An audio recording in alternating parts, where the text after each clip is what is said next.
Hello there, Ben Bowers, the Spirit Specialist, and I'm here today to talk to you about Ardnamurchan Cask Strength bottling, the AD 0222, which I believe on their codes means that this was bottled in February of this year, and it has literally launched this week. I've got the stock, and basically when the shops got stock, they were able to sell them. So a limited number of bottlings. This is their first cask strength that is available generally. So they've had some single cask bottlings that have been exclusive to certain regions, but this is their first cask strength release that is basically available worldwide.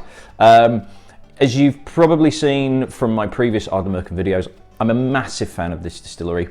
Every release they've done so far has absolutely knocked it out of the park. They did have a UK exclusive single cask that I got stock of, but I never actually got around to getting a bottle myself and opening it and being able to do a video for it. So when I got this allocation, I grabbed a bottle and I opened it for myself and to share with people. I maybe use this on a cask strength selection box, possibly. Haven't decided yet, because I've got a couple of other new release cask strengths that have just arrived. And I'm kind of tempted to put like a cask strength box together, but we'll see. I'm kind of making my mind up on that. Anyway, that's kind of irrelevant because you're watching this to want to know what it tastes like. So before I do tell you what this tastes like, let me give you some background information about the distillery itself and also the makeup of this, because this is slightly different to the other bottlings that have come out previously. The Ardnamurchan Distillery is the most westerly distillery on the mainland of Scotland, sitting on a remote 50 square mile peninsula with a single track road being the only access in and out. The distillery itself was opened in 2014 and is owned by Adelphi Distillers. Jamie Walker founded Adelphi in 1993. His grandfather Archibald was previously an owner of the Loch Katrine Adelphi Distillery, which opened in 1826 on the banks of the River Clyde. The business was eventually purchased by Keith Falconer and Donald Houston in 2003, and it was in 2007 that the first steps were taken to open a brand new distillery, as demand for Scotch whisky began to indicate it would be harder to source casks independently. Ardnamurchan produces both peated and unpeated spirit, using natural colour and no chill filtration. Ardnamurchan AD/0222 is the first cask strength release from the distillery that's available worldwide, as opposed to limited to a specific geographical region. It's a combination of 84% peated and 16% unpeated spirit, 90% of which was matured in first fill ex-Bourbon barrels, with the other 10% in ex-sherry casks. There are 12,886 bottles available at a cask strength of 58.7% ABV, with no colour added or chill filtration taking place. Right, so slightly different to the other bottlings that have been out. I suppose you'd call them they're not even core bottlings because they've been batch by batch, but those batches have been essentially half and half peated and unpeated, and kind of more of a equal split between bourbon and sherry casks, whereas this is predominantly peated. Now I was under the impression when I was first told about it that it was completely peated, but there is some unpeated, but we've got much more peated stock in here, and we've also got much more influence from bourbon casks as opposed to sherry. So it'd be really interesting to see kind of how smoky, how intense it gets, what the bourbon cask does as opposed. One of the things that I've loved about those previous Ardnamurchan batches is that kind of the sweet smoke, there's a slight saltiness, there's been a coastal element in there, you know, the smoke has been quite refined, restrained, but still there. There's sweetness, there's loads and loads of things going on, and it's one of those things where if you increase the level of peatiness that's in it, you know, that intensity of smoke, is it maybe going to overpower? And obviously we've then got the factor that this is bottled at cask strength. So we're looking at, what was it, 58.7. So we've also got that to bear in mind as well. Anyway, let's go straight in on the nose. Very, very coastal. The coastal element that's there on the standard batches is really amped up. You can tell there's a more intensity of peat here, but it's not still in your face. It's still very refined. It's quite subtle. What I'm getting is kind of sea salt, black pepper, very much a sea air, but quite an intense sea air. There's earthiness in there as well. There's a slight ashy note, which reminds me a little bit of Kilchoman, but then it's also got a slight saltiness that reminds me a little bit more of kind of, well, actually, it's kind of salt, but smoked meats as well. I'm starting to feel like it's kind of a Lechec type feel as well. Now, if you've seen some of my previous videos, you know I really, really like Lechec too. I'm also getting, and I'm not a fan of this, I like peppers. I like red pepper, yellow pepper, orange pepper, ideally cooked in food. I really am not a fan of green peppers for some reason. I don't know what it is about green peppers compared to every other color of pepper. I don't know if it's that sweetness, whereas green peppers to me come across a little bit sharper, a little bit more kind of like astringent almost. But there is a nose of green pepper on here. But it's not actually putting me off because of everything else that's going on. It is light. You do get a slight vanilla sweetness from the majority of the bourbon casks.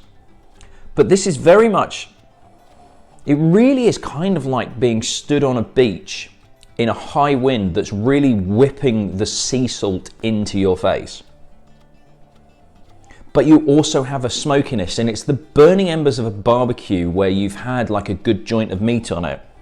So those meat juices have dripped down into the ashes. So you get a sort of dying embers as well as sea salt.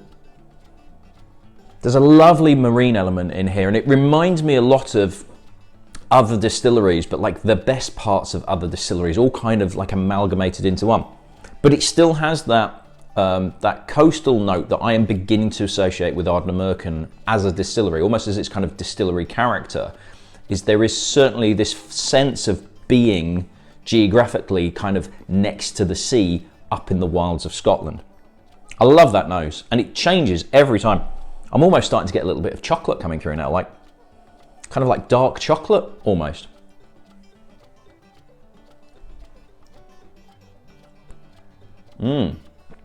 Oh, wow. So I do have some water and a pipette. So I will be adding a touch of water to this. But straight off the bat, I'm not sure it's going to need it. A lovely mouthfeel. And again, that was a high point of the other batches. The mouthfeel is fantastic. It's thick. I'm getting a sense of barley sugar.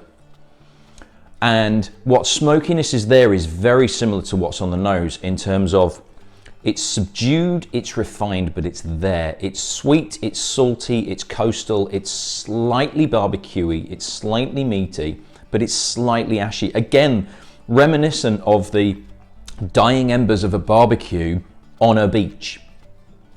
And considering the level of the ABV, there's very, very little indication that it's so high.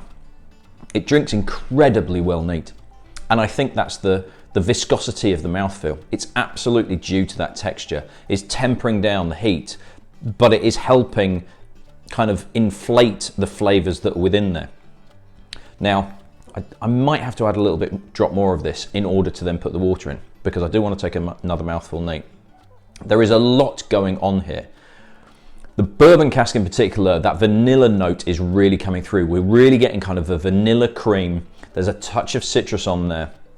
But the overriding note is that kind of sweet barbecue, gentle smoke. It's not, the barbecue is lit and we've got smoke pouring out, which is what normally happens the first 5 minutes. We did barbecue at the weekend, and every time I set light to the coals, big thick plumes of white smoke. It's like, oh, we've got a new pope for about 10 minutes before I jiggle everything around, and eventually it settles down. I don't know what I'm doing wrong. Answers on a postcard if you tell me the right technique to be setting light to coals that isn't producing an absolute kind of blanket of fog around the entire house and into the next door neighbour's windows. This is not barbecue on full beam. That's lights, you idiot. A barbecue on like full heat and it's cooking away. This is like everything's starting to cool down, but the ashes are still warm. You could maybe toast a marshmallow over the top of it, but it's got the meat juices have dripped into it. So it's this meaty, sweet barbecue, but soft. It's not too intense. You've also got that saltiness coming through, that coastal element. It's a fantastic, fantastic palate overall, and it does linger. The finish is still going. While I'm rambling away as I normally do, I can still taste that, and it kind of gets sweeter. So again, barley sugar is very much the kind of the overriding note, particularly on the finish, but like a weird smoky barley sugar, which is absolutely delicious. So I'm going to add a little drop more, because what I want to do is just see, my fear is that if I do add water to it, it might actually dilute it a little bit too much. So I'm literally going to put 1 drop in. So let me do another mouthful at full strength.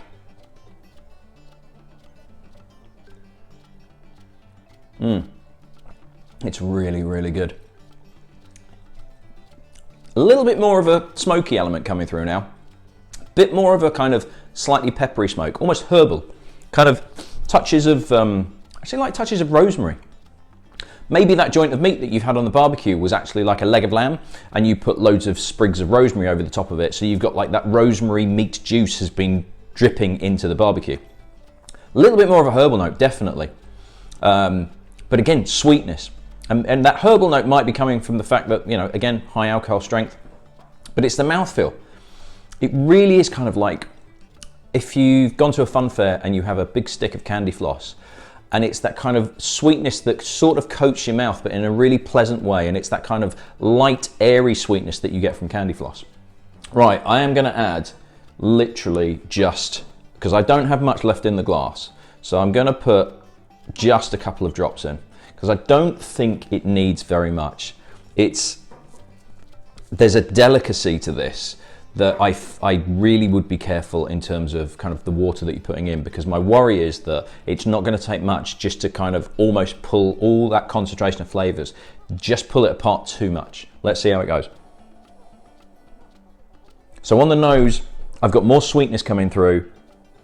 That coastal element slightly tempered down a bit.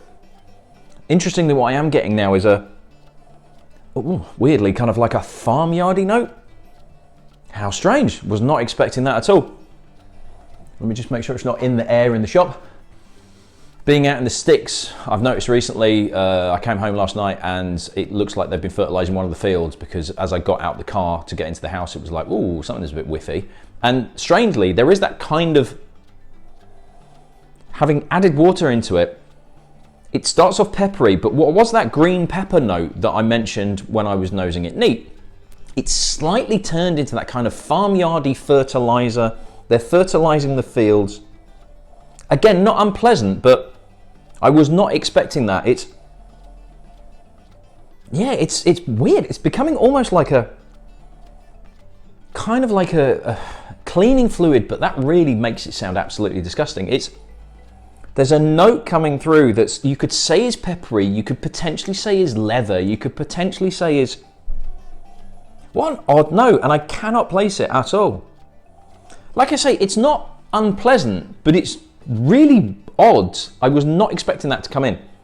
And it's kind of throwing me for a bit of a loop. Right, let's see what's happening on the palate then. Literally 2 drops of water in that little bit.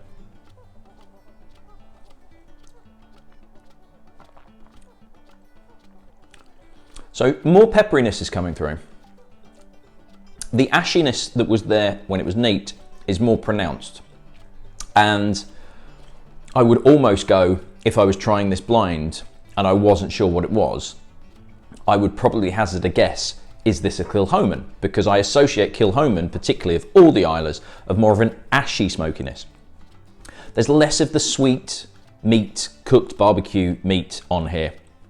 The smokiness is more pronounced, and it's a drier, ashier smokiness. The sweetness is still there, but it's a little bit lighter, and it's allowing the peat to come more to the fore, and it's separating a little bit. You've kind of got peat and you've got sweetness, and whereas neat, they were married together, this starts to feel like you can kind of sense the gap between the two flavors. The finish isn't quite as pronounced as well. It dies off a little bit quicker. I genuinely think this is one of those cask strength whiskies where, to be honest, drinking it in future, I'm probably not going to add water to it. I'm probably going to drink it as is. I'm getting a bit more of that green pepper note, which for me, I'm not a fan of that particular flavour. And that's more pronounced on the palate. It's still kind of there on the nose, even on the empty glass. It's opened something up and released a nose and an aroma that is just a little bit off for me, which is fine because I know I'm going to drink this without water and I'm not going to get that. I think this is an absolute belter at Cask Strength. And what it's done is adding water has just released something that isn't working for me personally. If you like green peppers, you're probably going to love it with water. But I'm happily, well, depending on what I want to do with the rest of the bottle, I am happily going to drink this without any water, and it's an absolute belter. It retains what I'm starting to see as a character of Ardnamurchan, which is this kind of sweet coastal note, which I absolutely adore. I think it's fantastic. What I also forgot to mention at the start as well is it doesn't come in a box like the standard batches do. It comes wrapped in this paper, came like that. So I pity the poor people that had to sit at the distillery and literally hand wrap these, because I'm sure there's not a machine that does it like that. So if you open it out, because obviously I've opened this one and I've unwrapped it, so if you do open it out, and I'm fairly certain this was what was on the UK single cask as well, you do end up with a map of, when I can unfold it, a map of like the Ardnamurchan Peninsula, I suppose you call it. So you've got that to kind of pin up on your wall or do what you want with it. It's paper though, so you can't even use it as a tea towel. Oh, that would be interesting. If you basically wrap them in something that you could then use as a tea towel. Or a bar runner, maybe. Hey, there you go. I mean, it would make obviously the bottle more expensive, but you know, marketing and all that lot. So yeah, it's, yet again, Ardnamurchan have done an absolutely brilliant bottling. It's really interesting to see how, not drastically, but there is a distinct change when you add water to it. And it sends it in a direction that for me personally doesn't quite work. And that's fine, because it probably will work for people, and I think it's an absolute stunner without water. So when I'm drinking it moving forward, just not going to add water. Not a problem at all. I think it's a belter. And what it does is it kind of shows that if you add water to a Cask Strength whiskey, it can change it quite drastically. So great whiskey. Now at the time of recording, so I literally got the stock in yesterday. Right, so it turns out that my mobile phone decided that it was going to run out of battery and also space, which cut me off midway through saying, in terms of the stock availability that I've got of the Ardnamurchan, I have a number of bottles already allocated for people on my mailing list who I got in touch with when I knew that I was getting some in. However, I do actually still have a couple left, which could go on the shelf. So what I'm going to do is going to put them on the website. There's only about 2 or 3 left out of the allocation that I did get. So if you are wanting a bottle, jump on the website, www.spiritspecialist.com, and have a look, because it's entirely possible that I might still have a bottle or 2 available for you to purchase. So that is me for this video, even though it's broken into 2 parts. I shall see you in the next one. Cheers.